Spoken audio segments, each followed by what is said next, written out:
Curve यांच्यासह अशा अनेक प्रतिभाशाली साहित्यिक, कलाकार, समाजसेवक यांच्या वास्तव्याने पावन झालेल्या पुण्यनगरीतील माझ्या बंधू भगिनींना नमस्कार.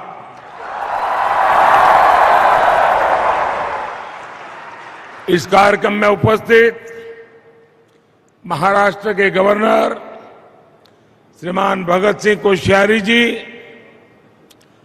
केंद्रीय मंत्रिमंडल में मेरे साथी रामदास अठावले जी, उप मुख्यमंत्री श्री अजित पवार जी, महाराष्ट्र सरकार के अन्य मंत्रीगण, पूर्व मुख्यमंत्री श्री देवेंद्र फडणवीस जी,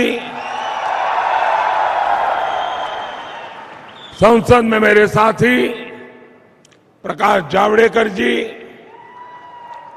अन्य सांसदगण, विधायकगण, पुणे के मेयर मुरलीधर मोहोल जी, पिंपरी चिंचवड़ की मेयर श्रीमती माई धोरे जी, यहां उपस्थित अन्य सभी महानुभाव, देवी और सज्जनों, इस समय देश आजादी के 75 वर्ष निमित्त आजादी का अमृत महोत्सव मना रहा है. भारत की आजादी में पुणे का ऐतिहासिक योगदान रहा है. लोकमान्य तिलक, चापेकर बंधु, गोपाल गणेश अगरकर, सेनापति बापट, गोपाल कृष्ण देशमुख, आरजी भंडारकर, महादेव गोविंद रानडे जी जैसे अनेक इस धरती के सभी स्वतंत्रता सेनानियों को मैं आदरपूर्वक श्रद्धांजलि देता हूं.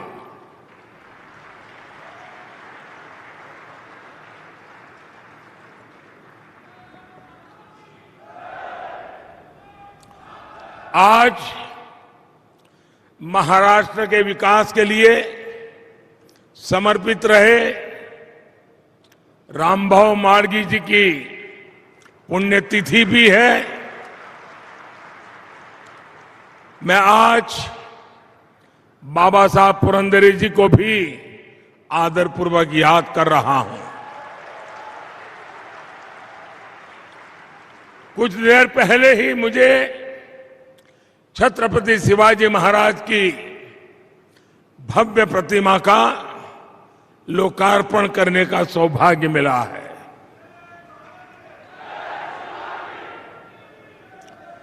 हम सभी के हृदय में सदा सर्वदा बसने वाले छत्रपति शिवाजी महाराज की ये प्रतिमा युवा पीढ़ी में, आने वाली पीढ़ियों में राष्ट्र भक्ति की प्रेरणा जगाएगी. आज पुणे के विकास से जुड़े अनेक अन्य प्रकल्पों का उद्घाटन और शिलान्यास भी हुआ है. ये मेरा सौभाग्य है कि पुणे मेट्रो के शिलान्यास के लिए आपने मुझे बुलाया था और अब लोकार्पण का भी आपने मुझे अवसर दिया है.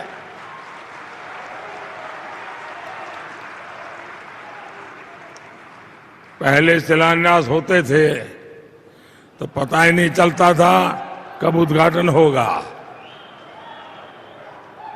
साथियों, ये घटना इसलिए महत्वपूर्ण है कि इसमें ये संदेश भी है कि समय पर योजनाओं का पूरा किया जा सकता है।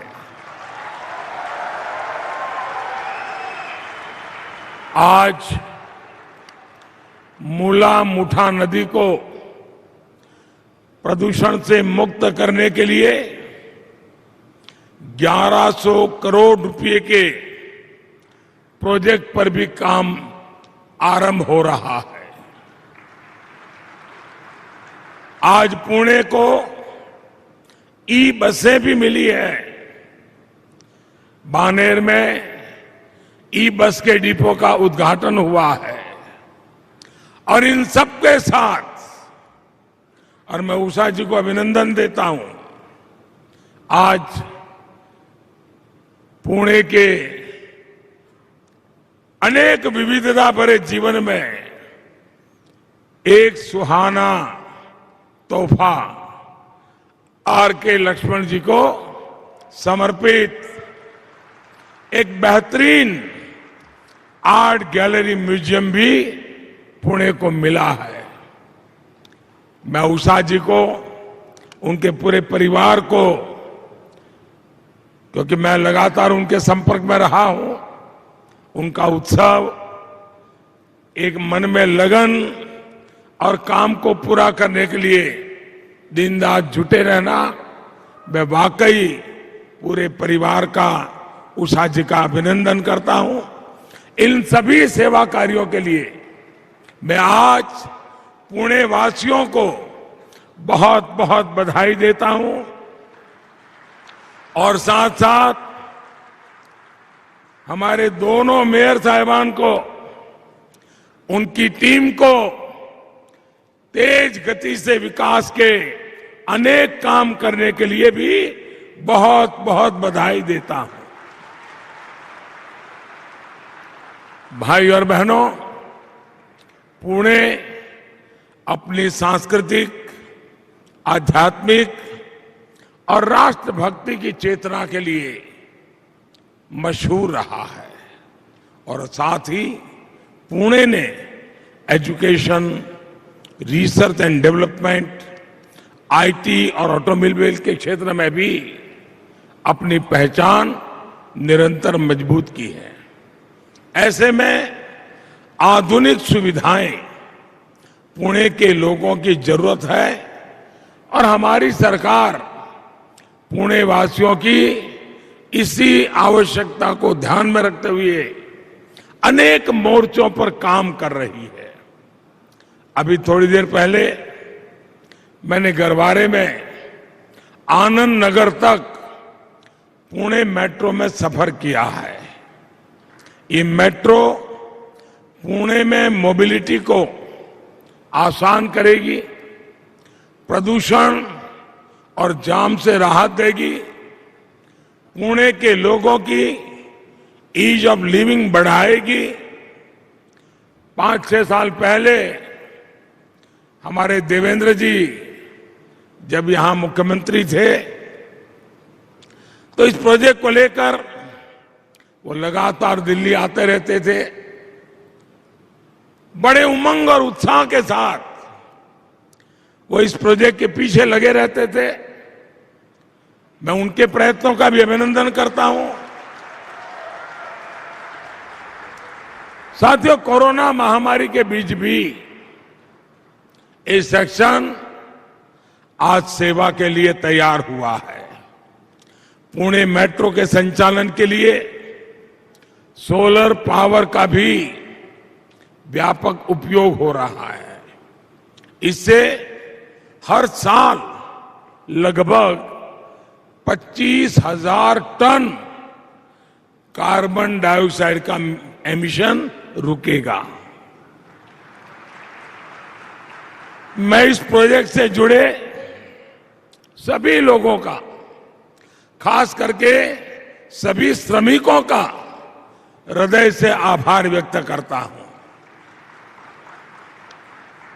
आपका ये योगदान पुणे के प्रोफेशनल्स, यहां के स्टूडेंट्स, यहां के सामान्य मानवी को बहुत मदद करेगा। साथियों, हमारे देश में कितनी तेजी से शहरीकरण हो रहा है, इससे आप सभी भली भांति परिचित है। माना जाता है कि साल 2030 तक हमारी जनसंख्या, शहरी जनसंख्या 60 करोड़ को पार कर जाएगी। शहरों की बढ़ती हुई आबादी अपने साथ अनेक अवसर लेकर के आती है, लेकिन साथ साथ चुनौतियां भी होती है। शहरों में एक निश्चित सीमा में ही फ्लाईओवर बन सकते हैं। जनसंख्या बढ़ती जाए, कितने फ्लाईओवर बनाएंगे, कहां कहां बनाएंगे, कितनी सड़कें चौड़ी करेंगे, कहां कहां करेंगे। ऐसे में हमारे पास विकल्प एक ही है, मास ट्रांसपोर्टेशन। मास ट्रांसपोर्टेशन की व्यवस्थाओं का ज्यादा से ज्यादा निर्माण। इसलिए आज हमारी सरकार मास ट्रांसपोर्टेशन के साधनों और विशेषकर मेट्रो कनेक्टिविटी पर खास ध्यान दे रही है। 2014 तक देश के सिर्फ दिल्ली एनसीआर में ही मेट्रो का एक व्यापक विस्तार हुआ था। बाकी इक्का दुक्का शहरों में मेट्रो पहुंचनी शुरू हुई थी।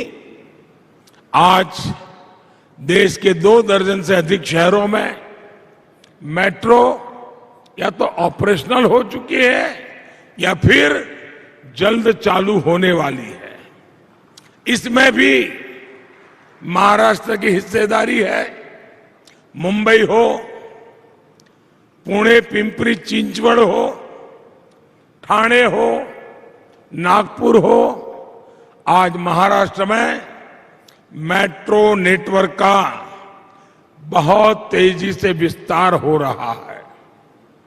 आज के इस अवसर पर मेरा एक आग्रह पुणे और हर उस शहर के लोगों से है जहां मेट्रो चल रही है।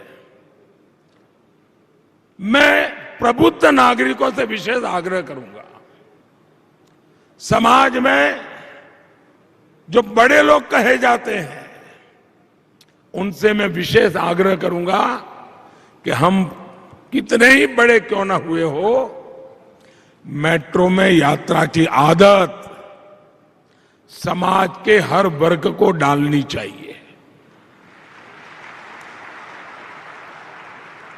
आप जितना ज्यादा मेट्रो में चलेंगे उतना ही अपने शहर की मदद करेंगे।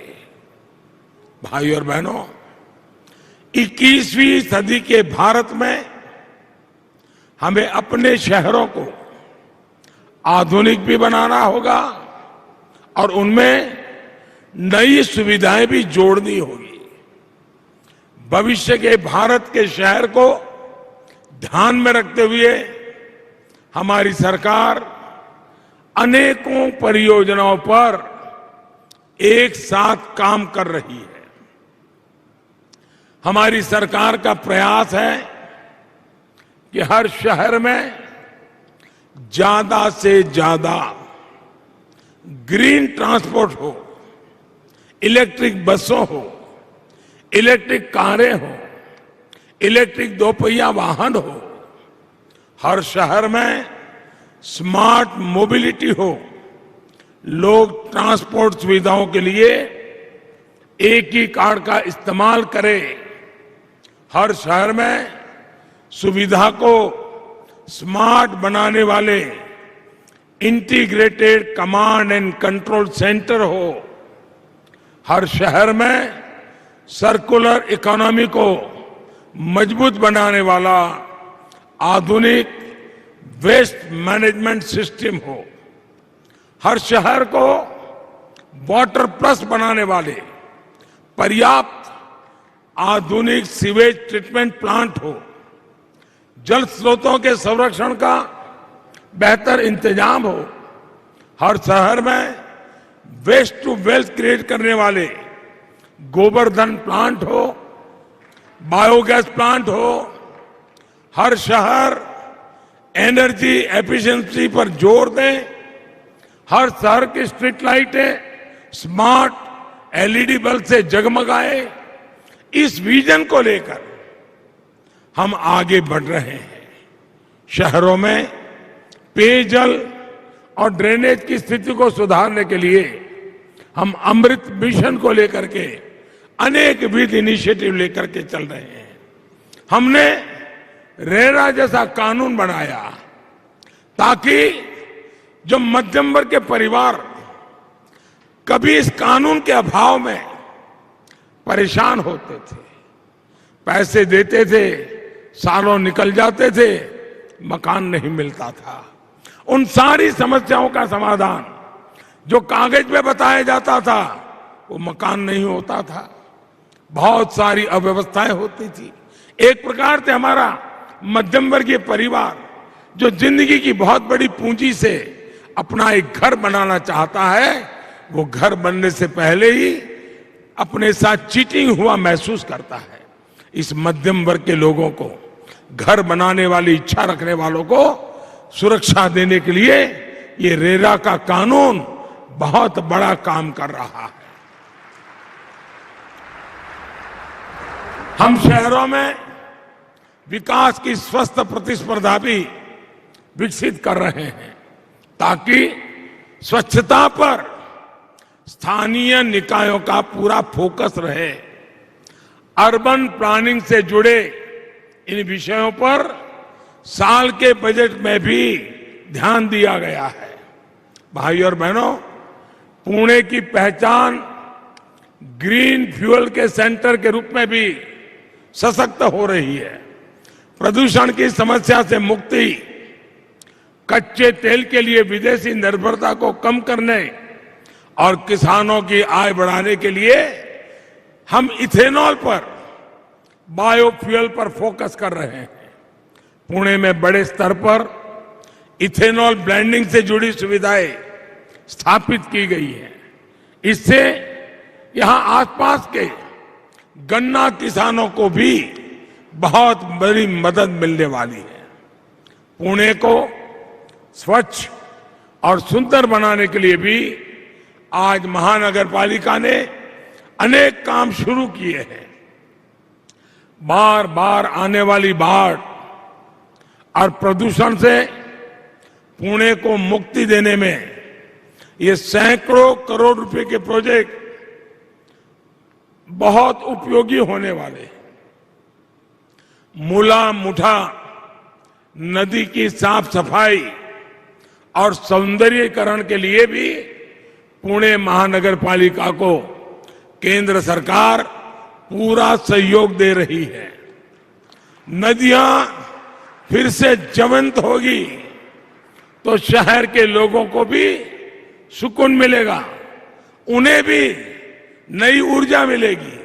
और मैं तो शहरों में रहने वालों को आग्रह करूंगा कि साल में एक बार तिथि तय करके रेगुलर नदी उत्सव मनाना चाहिए।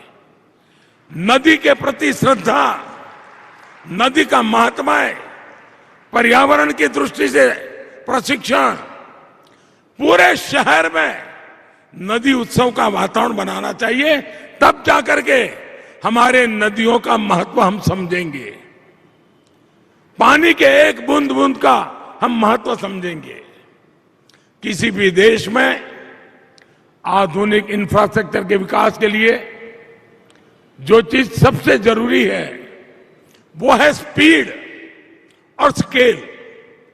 लेकिन दशकों तक हमारे यहां ऐसी व्यवस्थाएं रही कि अहम परियोजनाओं का पूरा होने में काफी देर हो जाती थी।